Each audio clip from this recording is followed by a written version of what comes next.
We got the wood selected for our stock. This was used out of a pallet. You can see the holes here. I extracted all the screws, so now it's pretty much clean wood at this point. This is literally what we will use as the stock, and we're going to be making a 16th century style of matchlock. It's going to be probably a 2.5 foot long barrel. So I'm going to see about getting a slot routed out for probably right in this area for where the trigger is. Get a little bit of cuts made for how this thing is held. And from there, we will come right back. For steel that I'm using will probably be this angle iron. I think the rough estimate for thickness is probably, I'm going to say, an 1/8 inch. It's going to be plenty thick enough for what the trigger is. You don't really need to go over the top in thickness. If you're going for 1/4 inch, that's fine. Any thicker, that's just going overkill. Even 1/4 inch is probably overkill. What we're going to do is, because I don't have a flat bar with this, and I don't want to forge it flat, it'd be too big anyways, I'm going to take an angle grinder and just cut a section, probably down about 8 inches, then cut it off. So I got 2 pieces to work with. I can cut it as needed, put it on the belt sander or whatever I need to do to get the shape of the parts, because this will probably be the entire trigger assembly down to even the dragon's mouth for the match holder. So this is just literally all we're doing. We're taking an angle grinder, going to cut along the seam. So we'll be right back after we get that little bit done. First cut made. That's what I was talking about, just cutting along the back spine seam. And then we'll have 2 flat pieces. I have flat pieces, but I did not want to use them for this because they were just way too thick. So we're just going to take the grinder, cut right through there, and we have 2 parts, and we'll go back into the shop and see about getting them drawn out for making the mechanism. So we got our 2 parts cut out. Don't worry, they don't have to look perfect, because they're going to end up with a kind of a semi-razor blade look. One of them is also going to end up being bigger than the other unless you got some kind of perfect level of cut to your hand. This is easy to clean up with just an angle grinder. You can also leave it and just do a little bit of touch up with a file so there's no burrs. Always touch up with a file. Those burrs can really hurt. Once we get to this step, what I'm going to do is I'm going to take probably this one and go down on my belt grinder, and just take off that entire silver edge there. Then do a little bit of polish up for one side and take off the rust on the other. So this is our part. The shinier half, that's going to be the outer facing side. We're going to leave it actually smooth like that. It gives it a little bit of an aged look, so that's just pure aesthetic. Inside, you don't need to do anything much because that's not the face showing. You just need to get off any kind of points of rust you might see. Anything that's wet, damp, oily. Actually, oily is probably fine to leave. So we're back on the bench. We got our cuts made. This will be just a simple 3-piece part. And once we get everything together, that'll be the trigger plate. It's going to have a hole here, here, and here. The front one will be for the dragon's mouth. Unlike a standard trigger where it comes throwing from the back forward, the old style matchlocks, because of the way they would fire and what they do with the extra match cord, they curve up in a J shape forward, and they drop in the powder pan back here. The center hole is for the seesaw, for the mechanism, for the trigger mechanism, and the rear hole is for the trigger. Once we get to that step, I'll have everything laid out. So for now, I'm just going to do a little bit of polish up, size up, and figure out how to make this part. We got a little hung up yesterday on the trigger assembly. As I said in the last little snippet, this is not, it's easy, but it's a bit much to try to consistently put on video because it takes a little bit of trial and error for placement. Once I got the placement figured out, we are now able to show you what that's going to look like. So this plate that it's on is not going to be permanent, but it will act as a template for the holes. It's pretty simple and straightforward. When the trigger is forward, it's going to be in an upward position. Pull back, it moves that bar down. It won't be moving down as far, it's more like it'll be moving down that far. However, the match snake, it will be sitting here. It's going to have a little arm that comes off of it in a similar way to how the trigger is. So it's going to have a little bit of a slot hole drilled. You can't do this without that slot, otherwise it just locks up the entire mechanism. This plate here is mostly just to act as a spacer There's this, and this is just a piece off of the trigger assembly. This is just two parts here.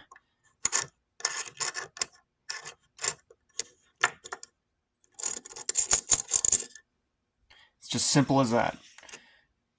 This is our part for the lever on the match. Essentially, you drill a round hole, take a small, like stupid small file, you square it out. It takes a little time, but it's not that hard. And you take another file on a piece of round rod that's bigger than your hole, only slightly, and you square that off. Then you have a square hole to where you get a proper lever out of it. Alrighty, so we got the lever. This is what we're talking about. So this brass rod is going all the way through so that we can be able to attach that to the match snake later. Trigger goes down, it pulls down, so the match snake will follow that angle, and it's as a J hook, so it's going to follow that slight square as it moves, so that when the trigger gets pulled, it'll go and touch off the powder pan. Something to show before we get this all sized up together. Got a bunch of spacers in here. Ignore the one on the trigger because that's actually more free floating right there for this nail.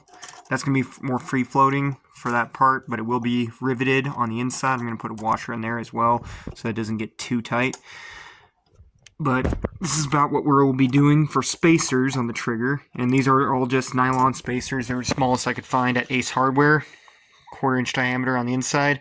These are all 1/8 inch nails. I did not want to make bigger holes for bigger nails because that'd be a little bit overkill for how simple this is, and it's not like it's going to be under a lot of major pressure once it's finished. So the nylon spacers will do fine. Everything seems to work fine. We'll know better once we get everything riveted together.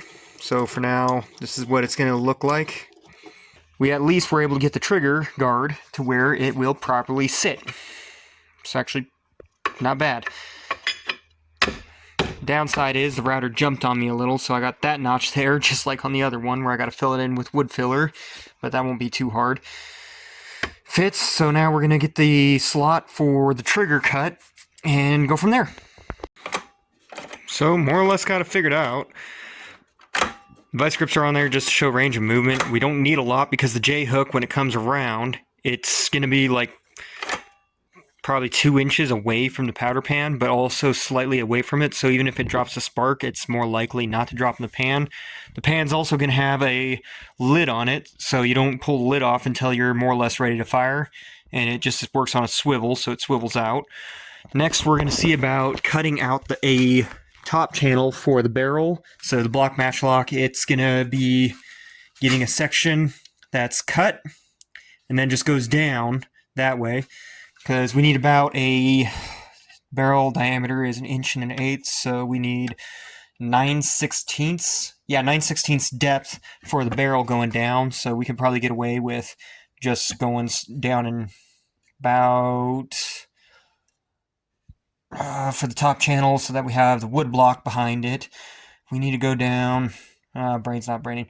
We're just going to say about 1 solid inch, and then from there we'll be able to get a 1/2 inch depth for the barrel, just keeping it simple. And we'll get the straps on, get everything cleaned up, cut off a section here so that it has a little bit more streamlined look, as well as being able to bore a hole for the ramrod. That's going to be the hard part because it's hard to find bore bits that long. So we'll see what happens. I'm going to take this section that we cut off the back portion here. Yeah, that's the way it went. Glue it in right down here, nice and tight, so that we have a little bit more of a buttstock look to it. We were able to get the stock mostly shaped out yesterday. Got to still cut the slot for the barrel. And now we are, for now until the barrel arrives in the mail and we actually have something to size up to, we're going to just focus on getting that stock each size.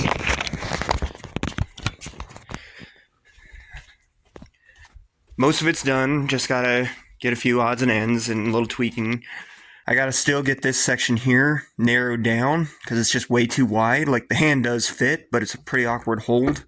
It's comfortable down here. Just gotta more or less going in a semi-triangular shape on both sides down to about back here. Trigger still works just fine, so no need to worry about that for now. Once we get the slot cut in, we'll be right back after that. I will probably make another update video after I get the stock actually finally fully done. So until then, this is what it's going to be looking like. Alrighty, stock is finally done. It's got a really weird look to it, but as I was holding it, I've kind of figured out the reason. Don't mind the screws, those are just there to hold a piece of glued wood. That'll be done in about an hour. But we also got the trigger plate on so that the trigger doesn't start wearing the wood out for any reason, so it stops at a point and starts at a point. Once we have the snake for the match attached right here, we'll actually no longer have such a loose piece here, and it'll actually be moving as easy as it did when I had the vice grips attached. Essentially what I'm going to do is drill a smaller hole than what the dowel is. Take a small jeweler's file, square it up, square up the brass, and then that will sit on. Then I got to take the jeweler's file again, file it down a little bit more to where it's round finally, get a tap and die set to where I can put a bolt on to lock it down so that it all holds in place. The reason it's got to be square is because otherwise it will not want to move that easily. The original idea was to, come on, focus, drill a hole in here and then thread it with the tap and die set, but that's just way too thin to be able to screw on to the 1/4" rod. I had to draw it out thin because this was originally a spike nail. It has been a couple of weeks since I was last able to work on the matchlock, but we're making some progress still. I had to take care of a couple of things in personal life, so I wasn't able to budget the money to get the barrel for the matchlock ordered. I finally got it ordered. We already got it cut, and then I remembered I am trying to create a how-to essential video on this. So right now we're at the stage of figuring out how to attach it to the stock and adding in a block. You can see right there how thick the walls are. They're about 1/4" with a rough estimate of a 65 caliber barrel, and then it's just a steel pipe right now. What we're going to do is we're going to thread about 1 inch into the barrel here and put a bolt in that will act as the block. This was actually a little more overkill than they did historically, and because it's 65 caliber with minimal wadding, it won't have an issue of blowing out the block. After we get that done, I got to carve away a chunk of this so that we can have a finger to attach to the stock, similar to the Kentucky pistol I have, so that it has an anchor point in the rear to keep it from popping out, and then get threading in the front so that the front of the barrel does not break free. Definitely need to clean that. So for now, I am going to see about figuring out the block issue. I gotta find a die so that I can drill it. Inspector number 1 is already here, checking things out. But for now, I got some figuring to do and some work to do. Alrighty, so come on, dogs. Barrel is mounted. Problem: I broke the hammer that holds the match cord that'll drop it into the pan. However, it's in a state that I can actually test it. You can see that I've got the hole there drilled. This is what happened to the hammer. I needed to shorten it. It was way too long for the new position of where the hammer will drop. You can see it would have... Actually, I might be able to reuse this. Oh, cool. Okay, I'm going to really quick put a hole in here so I can reuse it, but nonetheless, beyond that, hole's done, barrel's mounted. We actually got the thing where it is probably in a ready state to fire. I got the block done. It will definitely hold for a small shot. Probably we'll go with 20, 25 grains, maybe 35 for the first couple of shots, just to see how it reacts. What I'm going to do is I'll actually have it set on a sawhorse strapped down, firing in a safe direction, such as towards a hillside, and at that grain as a blank shot with nothing but wadding, it's not going to do any harm. No one will get hurt, maybe burnt. Close range, it could be harmful, but no one's going to be standing in front of it. I'm going to stick a fuse in the match hole instead of powder for this test. And all I got to do is just set off the fuse, take a few steps back, and fire. So I'm going to really quick get that done, then go and test it. Now, of course, my phone is going to be doing that thing. It doesn't like to do too much light. Oh well. So real quick, we are going to set it off. I'm a little nervous for no reason. I have no clue why I'm nervous. I think it's just excitement. So we'll get our handy little torch here.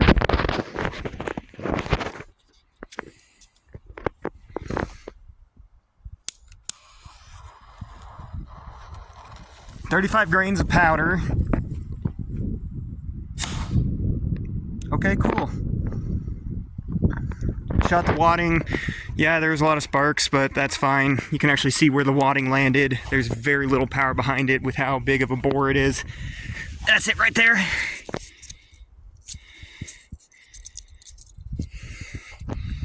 But yeah, sweet. Actually, I think that was a piece of foam instead of my wadding. Either way, I think I'll take another shot, so be right back after I get the stuff for it. We're gonna up the powder charge.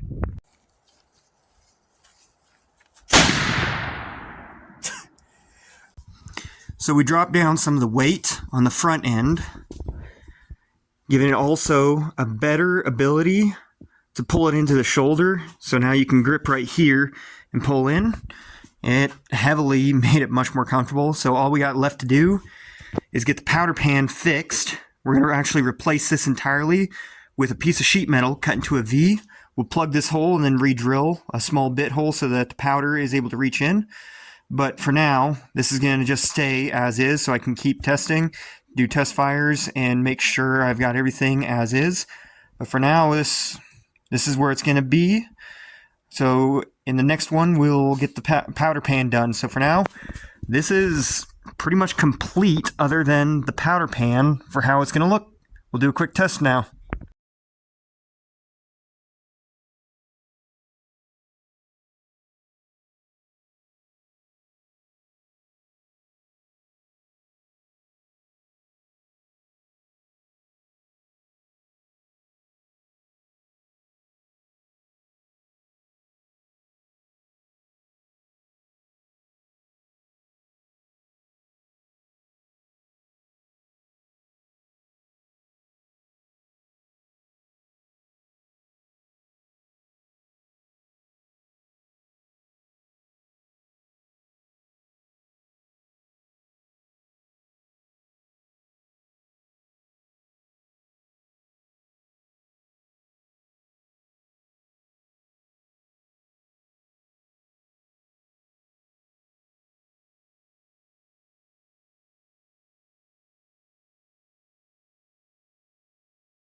Alrighty, so the matchlock is finished.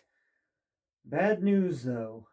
I did not realize that my old phone that I was using to record some videos, you can actually see how bad the screen is. You might see a little bit of the frames jumping to up and down, left, right, and kind of up to one corner, as well as it struggling to focus.